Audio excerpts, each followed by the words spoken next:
Hello, dear friends, my lovely audience. Welcome to the East-West Show. Jack is my name. East-West is the show. G&E TV is the flagship. With me today, we're talking about Donald Trump and his update. My good friend Ken Hemming is with me. We are once again doing the update. I know the past week has been very busy, and there are issues such as his statement versus Korea, and he said that even this morning. Yes. All right. And we had Benghazi brought up again. We had an email brought up again, and several issues we want to put together, doing an update for our lovely audiences. Yes, sir. So, to my friend, political commentator, a writer, a philosopher, a lover to the community, welcome to the show. My happiest hour every week, be it for you and your viewers, Jack. Thank you very much. I'm feeling beautiful today. Oh, very good, and lovely. Today the weather is lovely too. Yeah, life is lovely. All right. What do you have roughly for this week, please? Well, here's something's happening in America that has never happened before. Now, we have North Korea that is close to having a capability of delivering a nuclear weapon to parts of America, okay? Now, this is the interesting thing that's happening. Anytime that Americans' lives have been threatened before, everybody gets around and supports the president in doing what's necessary to defend ourselves. Right now, the mainstream media, you know, and the radical left leadership on the Democratic Party don't even talk about we're being threatened with a nuclear weapon to kill us. They only talk about the rhetoric of President Trump. Forget what they talk. I just want you to talk, and let's see, what do you have about the fear, the danger, or the risk that we are facing, please? Well, I looked at an interview President Trump did in 1999, where he said everything that he said just like right now recently about North Korea. And the Clinton administration, the Bush administration really did nothing, and the Obama did less than nothing about trying to deal with it and save us from getting to the point where they have a nuclear capability that can harm us.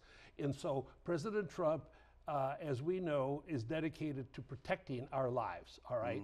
And so when the leader of North Korea makes these threats like he's going to send missiles to Guam, I've been to Guam, lovely people there, 160,000 people, you know, to show that he can attack America because it's an American protectorate. Most presidents and everyone in the past has sort of kind of backed down and let them get away with it. Some in the Democratic leadership saying, well, we just got to get used to them being able to blow us up. We don't have to get used to it. So I am very proud of the rhetoric and the statements that President Trump is doing. And also, supposedly there's some communication going on between North Korea and us. And of course, the most important communication regarding North Korea is our communication with China. China can solve it in a heartbeat if they will. Yes. Put it this way. Beginning of this week, Donald Trump said in one of his statements that if you don't stop now, you will see something we've never seen before. Well, this that's is what he true. said. This is what he said early this week, this week. Right. And now this morning he says that everything is ready. We're locked and loaded. Locked and loaded. Right. Everything is ready now, to go. Let me remind you of a couple things. President Truman, way back, said all the same things about Japan with World War II, that, you know, the island will cease to exist. We will blow you out of existence. President Bill Clinton said almost the exact same words about North Korea that President Trump is saying now. And he never was criticized for that before. Truman wasn't criticized. Never before in American history has there been such hatred and desire to destroy a president in office as we have now. Do you think we would actually do something? Absolutely, yes. Because lots of criticals saying that it is saber rattling. Wrong. They're wrong. They're wrong. What's your comment? They're wrong. It's time America stood up to protect our own lives, and President Trump is going to make sure he does it, just like he will protect Israel, okay? Same thing, you know. Once the war break up, it sounds like definitely a declaration of war. Well, I mean, no one's declared war. Well, North Korea basically is declaring that upon us. They say we will destroy you, you know, which they can't. They got 22 million people, 90% are starving. They can't feed their own people. So the thing is, I mean, if it came to a conflict, it would be over very fast, very fast. Now, what are the options? Well, one option is to reunify North and South Korea. Yeah, that would be. China can help in that. Let's slow down a little bit, right? Okay, now. I'm hyper. Yeah, that's true. I'm talking about the fact that I myself, yes, sir, and the lots of my audiences are supporting the fact that we are ready to attack. Right. To defend ourselves preemptively. Because it's a self-defense. Yeah. Because we don't want to wait until the last minute. That's when they launch, when the missile's in the air already. Right. And where we try to intercept it. Yeah, while you want to do interception, no. Right. We want to stop it from happening from the root point. Yeah. Okay, that is what we support. And it was exactly yesterday and the day before, I discussed it with several friends, but they say there are better options. Name one. They say better options.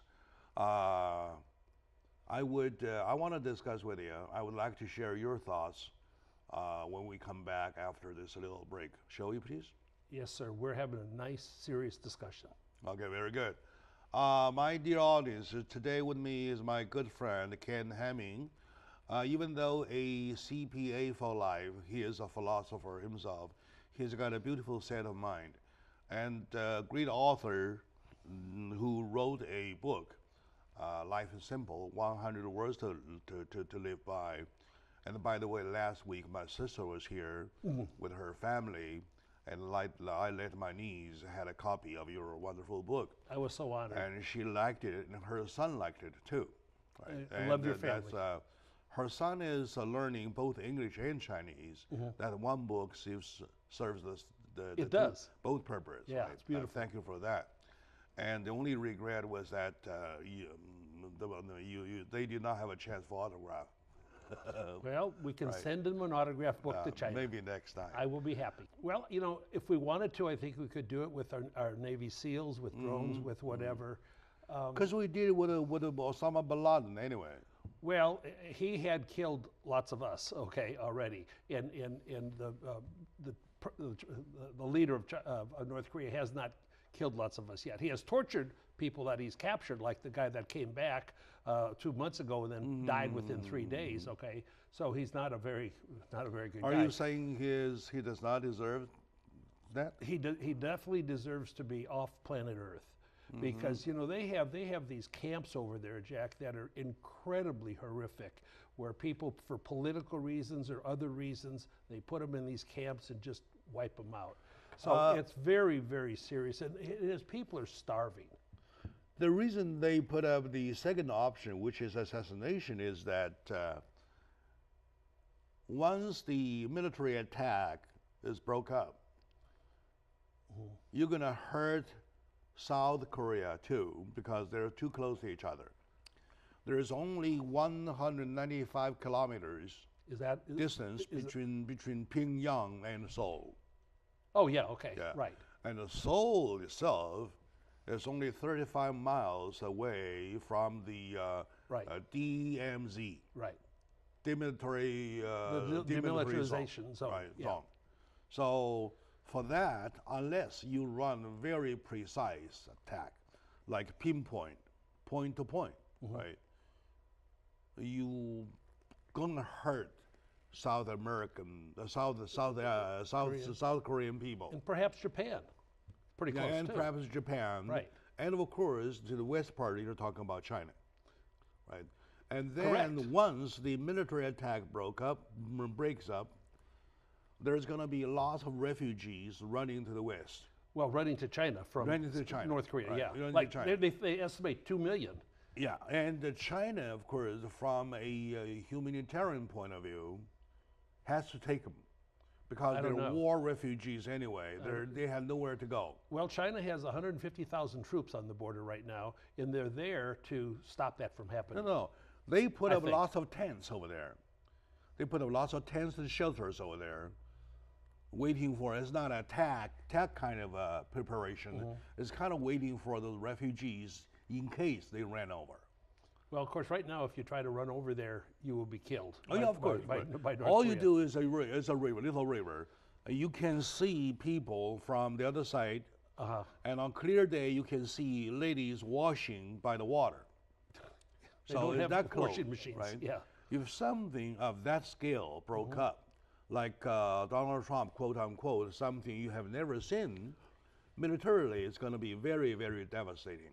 Well, Donald Trump's #1 job as President of the United States is to protect the safety and security of America. That is his job. I know. And we had.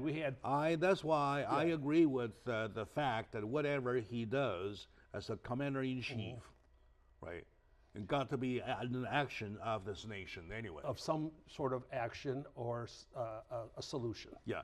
Now we're talking about differences that in between choices, in between options, which is the best? The best, according to some of my friends, by those friends, they say assassination might prevent the casualties to be unnecessarily too large. Well, can I tell you what the best alternative solution is? China.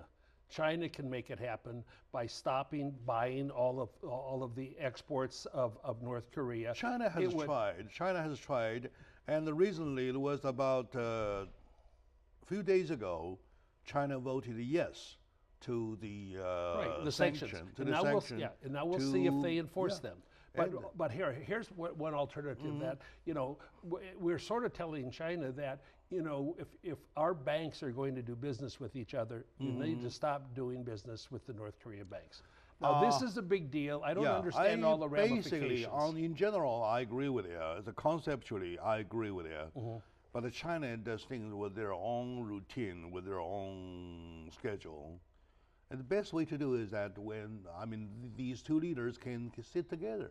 They can talk about it. Well, I believe President Xi and President Trump have a good chemistry and do like each other. It's a matter. China has the power. That's a good start. That's a good start. Our power is military. China's is economic. If the United States doesn't want to do it single-handedly, we don't want to. Of course, they can sit together, including Russia. Yeah, we don't want to. Sure. All right. Let's take a very short moment now. When we come back, we'll continue finding what else to talk about for the past week, please.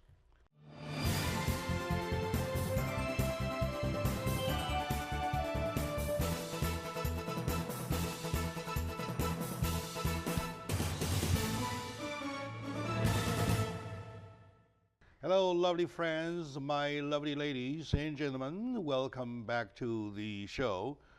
As my beloved audiences, I try everything we can to bring information to you. And it was yesterday we were talking about the way how we want to handle with the North Korean situation, the crisis. And today, once again, in the review of Donald Trump update, me and my friend Ken Hemming, once again talking about the thing. We also talked about the fact in between a military attack, which is going to be a severe military attack. The attack you never seen before. Yeah, you don't do it quote unquote, halfway. Yeah, quote unquote from Donald Trump. You've never seen before. Going to be big ones. But right? But I don't believe nuclear. And it would be no. I'm not talking about weapons. it. That standard traditional way. Yeah. However, gonna be something never seen. Right. In between that and the option of assassination, like we did with Osama bin Laden, probably assassination to lots of friends make common sense. That's why I'm sharing my thoughts and my people's thoughts, my friends' thoughts with my friend Ken Hemming. So, in comparison to the cost, I want to be cost effective. Right. When you wage something, quote unquote, attack, though, you still have to think about money. You have money and human life. Yeah, of course. And right. Human cost effectivity and also casualty, unnecessary casualties. You're talking about when you do wars, you're not talking about zero casualty, you're talking about unnecessary, preventable casualty. Well, I'm not sure anything is unnecessary if you're protecting the safety of our country. It's just, it's sad, but it might be necessary. Come on, please. Well, no, I'm serious. By principle, you're talking about America first, right? Nothing goes above America. When America is at attack, we want to do anything at any cost. Now, the second thing right after that slogan is that is your brain, your wisdom, to think about how to do it more cost effectively, how to do it to reduce the unnecessary casualty. That is where I am standing. Well, let me ask you this question, Jack. We are being threatened with the possibility of many Americans being blown up. Now, do you consider the 80,000 people that died in one night when we bombed Berlin with 1,000 bombers, mostly civilians that died, and the 80,000 again when we bombed Tokyo? Do you think they were unnecessary? Unfortunately, I think they were necessary. Sad, very sad, but it was the only way to prevail and to win the war and keep freedom for the world. Of course. So you and I, we have no argument in that area at all. I want you to understand, or probably I can clarify one more time. Sure. When a certain option is taken, the casualty that goes along with the option, those casualties are considered necessary casualties into consideration already. All right?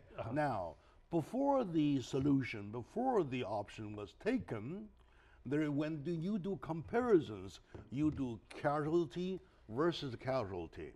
Correct. Right? Now, let me probably I shall give you a example to be more vivid.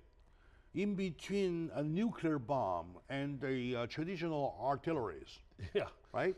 Okay, now. Big difference. You're talking about an option, which option to choose, right? Right. When you choose nuclear bomb, that casualty goes along with it. That's necessary, unpreventable casualties. Right? Now, you're talking about the traditional artilleries with those bombs or whatever.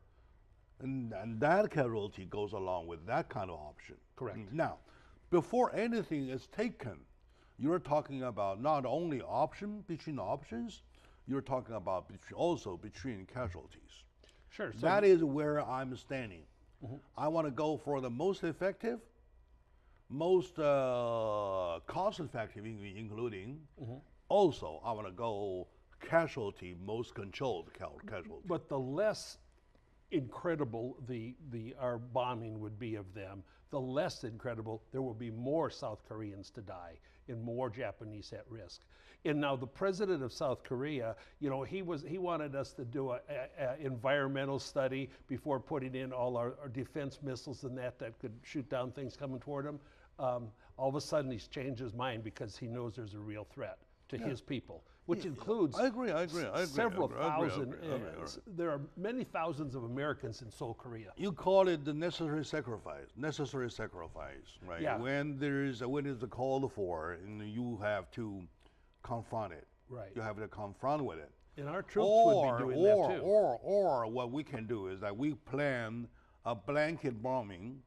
That's what blanket bombing from Pyongyang up north. Yeah, well, along the border, number one, to South Korea, we'd have to wipe out their rockets as much as possible. We're starting that point going north. Yeah, right. Going north, that would be the way. Well, you start wherever you think. However, to prevent the whole thing, no bombing at all. My friend yesterday with me, Chris Nibby, you know Chris Nibby. I love Chris. Chris Nibby. I respect him. Chris Nibby says one thing that makes a lot of sense. It says that the 26 million North Korean people, as a matter of fact, they do not like the Kim Jong-un guy. I don't know that because from the minute they're born, they are brainwashed that he is God. So I'm not sure that's true. They wanted to go. They don't have internet. South, they don't know anything. So you have the public support. You have the public support tilted to that. Once you assassinated him, and probably those quote-unquote brainwashed people would be awakened right away. I admire Chris to the max.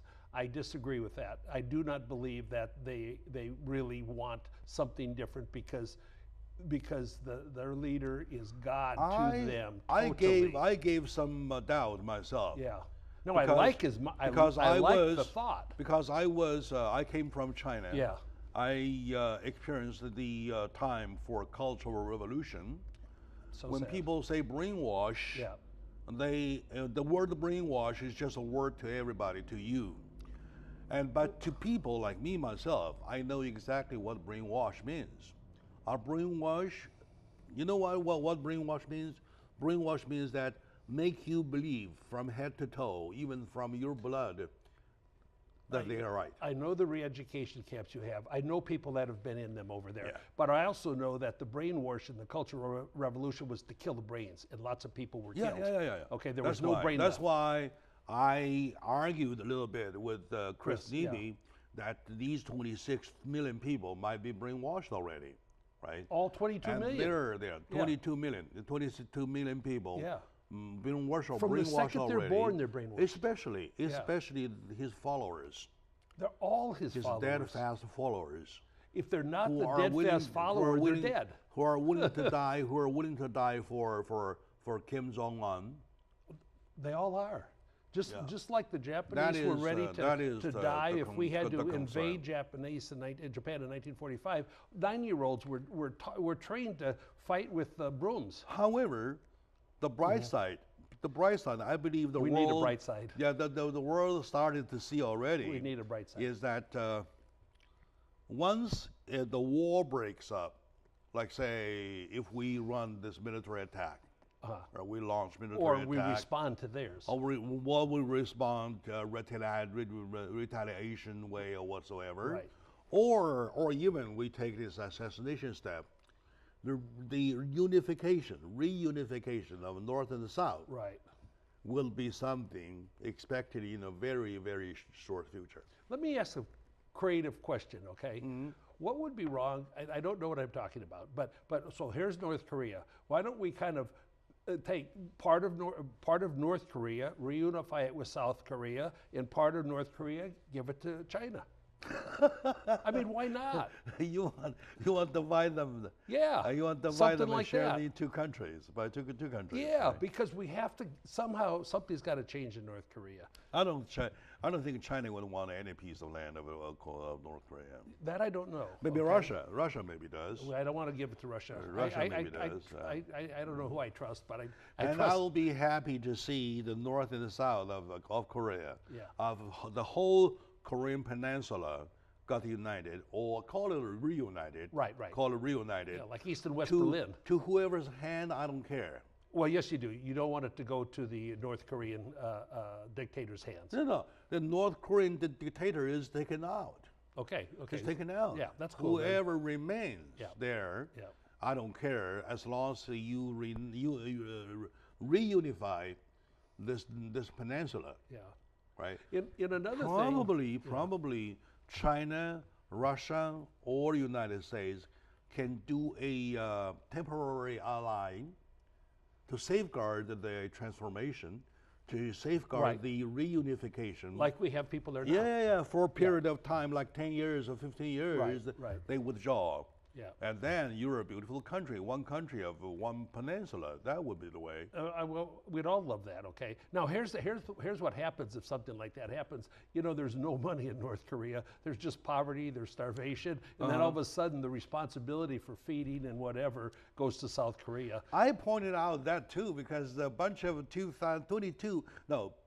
26 million poor people. Yeah. And Chris Neby says, no, never worry. They are a huge market. They want to buy. They want to consume. They want to consume. They want to. They don't have money to. They don't have money to consume. That's the problem. He's brilliant, but I disagree with that. But as Koreans, as all Koreans, I don't think the South Koreans will just be bystanders. It's their own people. No, they won't be bystanders. They would extend a big hand to help them. And so would America. Coming from the north and help them rebuild up north. Well, they wouldn't be walking from the north to the south, but we'd be rebuilding the north into a viable economic like East-West Germany. Right. East-West Berlin. Now, West Berlin suffered terribly when that wall came down because the East Berliners were just like the North Koreans, except not that bad off. But they were poor, they were under control. The influx. Right, influx, and it really damaged dramatically the German economy. Anyway, something good or bad is a sweet and sour thing right now. It's sweet and sour. One thing for sure that we, as Americans, we never stand for humiliation. Right, we never take humiliation. Well, we want to do our way. And we don't want to be in danger of death. No, of course not. Right. And that's the danger. While we're speaking, there could be something flying over to me. They're good. I hope it lands right there, not here. Well, when it lands here, I bye-bye. Of course, you're bye-bye too. Yeah. All right, good. Let's take a very short moment, my dear friend.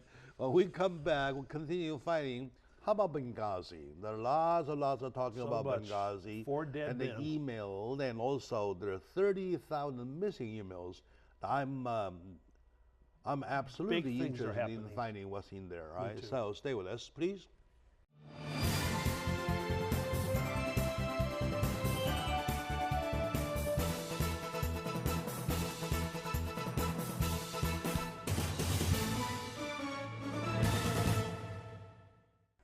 Hello, my dear friends, ladies and gentlemen, my fellow Americans. Welcome back to the discussion about Trump update.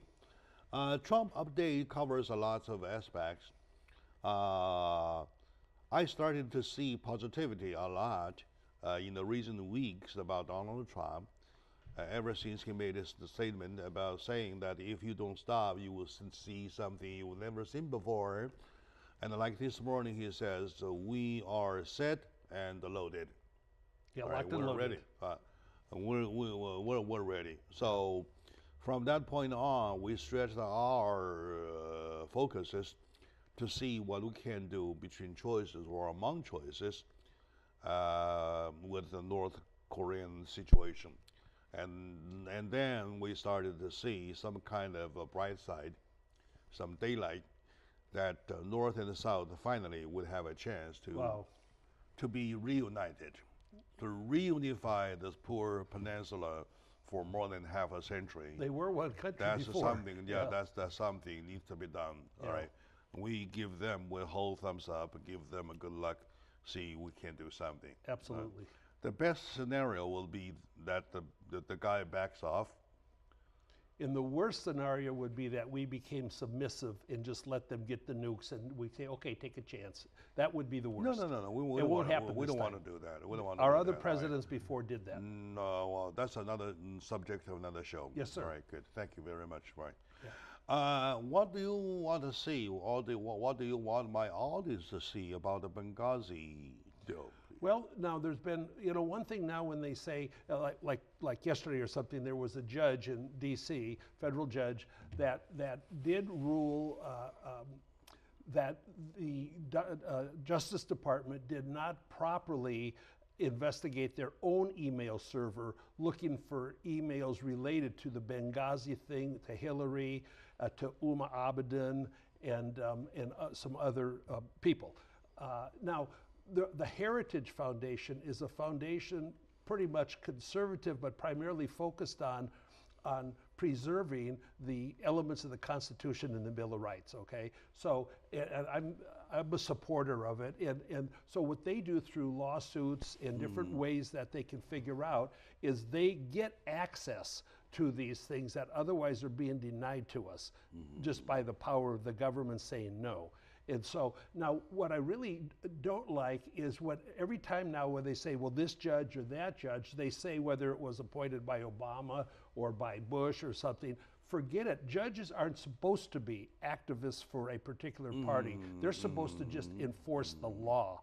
And so when they keep doing this, it makes me very sad. They represent justice. Right, and it should not be stated who appointed them. They have a job.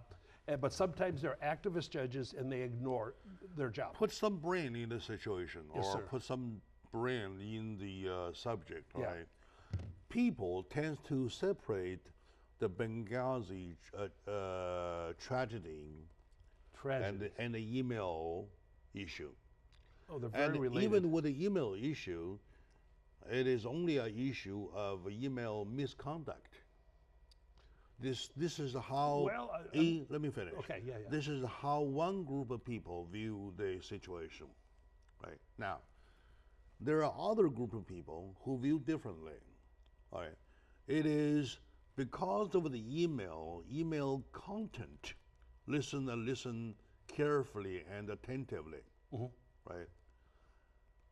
Because of the email and the email content, they had to misconduct the system in dealing with the emails. Why? And okay, now I don't know why. Okay. Okay, we will find out. Okay. And as a result of that, Benghazi tragedy happens. Well, Benghazi, Do you know what I mean? not exactly, No, you're not exactly. but I've tried to grasp deeply. Okay, now just assume Yeah. if there's something to hide in the email, right? And the email had to be handled in a certain way which violates the protocols. Right. Okay. Okay, with the protocol, yeah. content and the violation all together, there goes something with Benghazi, in Benghazi, as a consequence. Well, I think maybe the best example of that, Jack, is if you remember, there were about 600 requests by the ambassador. All right, good for point. for more security. They Good were point. denied, Good point. ignored, All and then that put them at incredible risk. There at the shame of our country. two shady areas. There are two shady areas, or gray areas, or unclarified areas that people needs to go with more investigation. All right. Yeah. First, I would like to find out what is the time point when the first email was sent requesting for Security or no, response no. after the attack. No. Before the before the attack, to ask for special security, enhanced security. Right. Right. What is the time point when the first one sent? What is the time point of the last one sent? All the 600 emails requesting. Right. Now, the time span during the time span, be it minutes, be it hours, be it days, Probably over a year. be it weeks, be it a month. Right? Now, Hillary Clinton, her defense was that she was asleep. Well, you know, Other times, all over, throughout the 600 emails are sent one after another. Yep. If somebody tells me she is always asleep, could that be the case? Number one. Number two, they are talking about investigation or re-investigate. Right. Reopen the case of investigation of the emails. And they say, unfortunately, 30,000 emails lost. Right. Okay, now, remember last year, That's a lot of emails. a year and a half ago, with the San Bernardino attack. I do, bless their souls. The terrorist attack, right? Okay, and which came down to a point of a cell phone. Yes. The cell phone had to be decoded. They asked for, was Apple, I believe. Yeah. Right. Apple, right? Right. To give out the decode. And they refused to. They refused to. Right. And the FBI did find a way out to decode it. They did. All right. Yeah, that's right. And to get out all the information. On those two. I checked with some computer specialists. Right. Literally, no information can be lost unless you smash it. Yeah. You physically smash it or burn it or melt it apart. Which Hillary did do, by the way. I don't know. You know, in others, they did. They had hammers, they were smashing them, they were doing everything they could. But still, there's a lot of ways to find it because there's still cyberspace that they exist in somehow. I'm no expert on that. Yeah, the clouds over there, Yeah, right, right. above, right? And also, on the devices, the computer specialists claim that unless you smashing will not even do the job, unless you burn the whole thing up. Yeah. You melt this into plastic, Yeah. into metal, into whatever. Yeah. Those information is already there. Yeah. Right. The best way to do, I mean, my bet is that to do as whatever the FBI investigation of the San Bernardino attack they did to find out the content of that email, what was being discussed, what was being handled. Until then, you never get an answer. Do you see my point? The truth is very hard to find when nobody wants to share it and they want to hide it and destroy it. And then, That's true. who destroy it? Well, when you say email lost, you may, while clicking, you may mishandle one thing or whatever, one button, and it goes to trash can, right? And trash bin, well, has to be cleaned. yeah.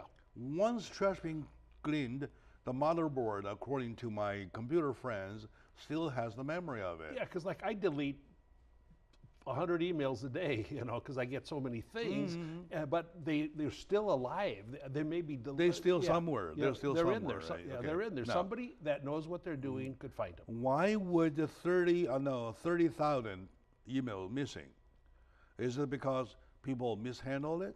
Well, Hillary stated that she had those deleted and destroyed because they were all just personal things that didn't have anything to do with her job or the government. We don't believe that's true. Okay, But that's her judgment. That's her interpretation. I think that's her lie. But okay? we want It's her lie. to see before we can say anything about it, right? Anyway, Right. So to my suspicion, I believe there is a lot more behind the Benghazi versus the email deal. Well, and don't forget, Jack, Obama and Hillary went there when the bodies came back and stated to the families that it was because of some video that was offensive to Islam.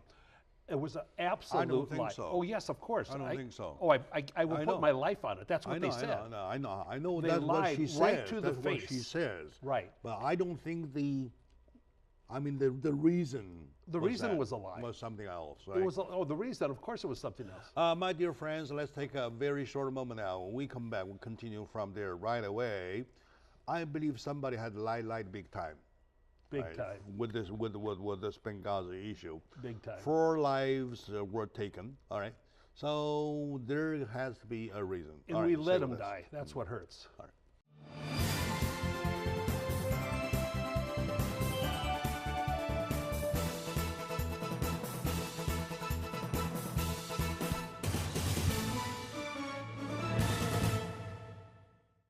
Hello, my dear friends. Welcome back to the show. Jack Chow with the East West Show with G&E TV. Having a good time. Another advocacy with my friend. That's true. Ken Hemming. Thank you. A beautiful set of mind that he has. A philosopher. I love his ideology. Even though we argue all the time, I do not agree with him all the time. I still take him as one very, very dearest friend. All right, good. I try to have a pure mind for the benefit of America. All right, good. That's what I do. Yeah, that I adore. That I adore, no problem. But one thing for sure, that at one discussion, we discuss one subject. Yeah. Never drag along with anybody else. I don't want Obama, anybody. I don't like him. For this show, all right? Now. Yes, boss. Now, talking about the Benghazi deal, did you really hear anything about the attack itself? The attack was twice. Well, it lasted 10 or 12 hours, okay? And then there was a safe room inside the embassy that was supposedly impenetrable. However, they did get in there and they did kill him. When they first raided the embassy, they didn't go to the safe room. They didn't find the safe room. They didn't know there was a safe room. No, that's probably true. Yeah. Well, first with the attack, all right, we had people. Stop right there. Yes, sir. Stop right there. We're going to hear the core value here. Right? Okay. When they first raided the embassy, they just raided. They searched every room, whatsoever. They did what they did, and left. Okay. right? Then they did a second time. They went to the same room directly right away. Okay. How'd they find out? Well, I Yeah, guess that's all what- right. If you have a brain that is Yeah. Curious. that has an IQ more than 60, Right. probably you will figure out. Right. Right. At least you will ask one question. Right. How would they know? Right. Very good point. Very beautiful point. Something dirty? Something Well, very dirty? I don't Something know. leaked. Yeah. Something. Somebody informed them. Apparently. Okay. That's the only logical conclusion. You know. All right. Yeah. So. Yeah. Or maybe they even got a hold of the architect. Things are getting scary.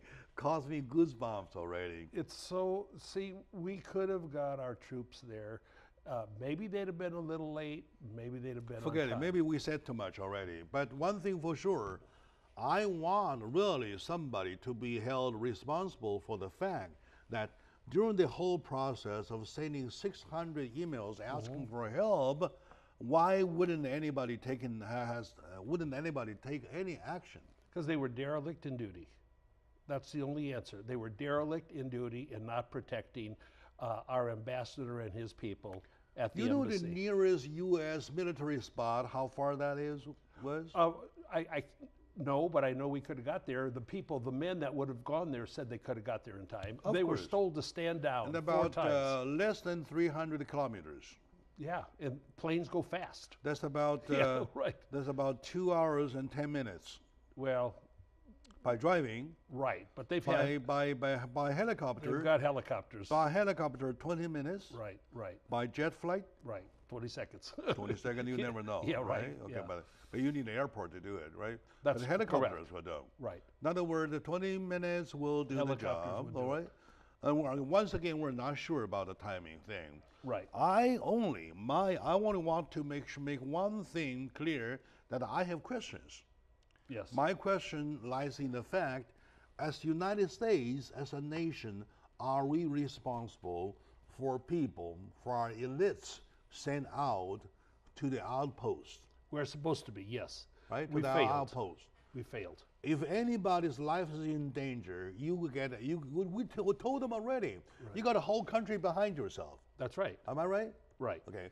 If Ambassador anybody's life Stevens. is in danger, we have a whole 300 million people behind him or her. Right. We will rescue him or her. For a capture, we even motivate the whole nation, try to rescue him. Yeah, absolutely. How about our people send to the upfront, to the outpost? Right. Of course. Now, it comes to the end. Tragedy. All the 600 emails asking for enhanced security. That's right, exactly. And later for help, mayday thing. Right, exactly. There's no response. Somebody goes to sleep. Well, Or somebody no still response for asleep? the 600 email requests, and deficient recognition and response when they were under attack. It's actually a tragedy. America doesn't do this, but we did. And those guys are dead. They're dead for a long time. They've got families, and we had people. That's our why- young military would be there. That's why. to That's protect why. them. That's why. Do you get surprised, or does it surprise you if somebody goes to jail for that? It surprises me that nobody does go to jail or nobody's held accountable. No one's been held accountable, even with. No. Yeah. If later, let's say however long it takes, right? Somebody goes to jail for that. Does that surprise you? Well, I'm not sure if anything is. I don't know what's illegal and what's just deficient and pathetic in performance of your responsibilities. Okay, so I don't know that. I don't know where the line is.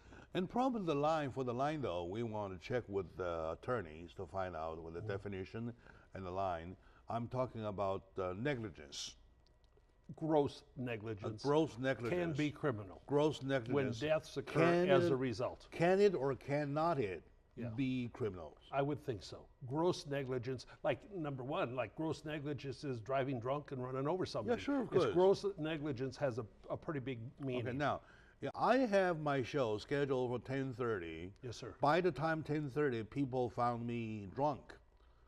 sleeping in the couch. We'd have an interesting show. All right. We would. All right. And I missed the show. Right. That was my negligence. That was my gross negligence, and I just destroyed the show. However, the consequence is that nobody dies from the fact I'm drunk. Right. Nobody died. If I happen to be a driver, I drive a busload of people at 10:30, and yet I'm drunk. I fell asleep, and well. And that happens too. That happens. Yeah, it's really that happens. terrible. That happens, right? So, and my girl's negligence is a criminality, isn't it? Yeah. The worst thing that could happen to you if you're drunk and asleep and miss 2 shows or something is you need a new network to work for. Yeah, sure. That's the worst thing. And they can fire me. Right, right. They can fire. Next time they find me on the street. Yeah, right. Yeah. You can do that. That's the worst scenario. But nobody dies from it. Right. But in this case, somebody's negligence caused 4 lives. Absolutely, and others that were injured. And at least it caused the beautiful embassy building. That's That is the bomb. But Ambassador Stevens was a wonderful public servant, and now then we could also say, he did whatever he could by asking for it. If he had foresight, which none of us have, this great foresight that he knew they had risk of being attacked. And maybe he should have just abandoned the embassy and come home and say, "I'll go back when you give me more security." Something like that to make a point. But it's a tragedy. Anyway, there are consequences that has to be handled precisely correctly, not handled precisely correctly. Right. And there are situations need to be clarified and not clarified. And there are areas that mixed together, all messed up. And I believe those are the areas we can clarify. The investigation Once is we reborn. we find out the content of the 30,000 emails, right, we probably will find a whole answer. A lot. We'll learn a Do you lot think more. so? And we are.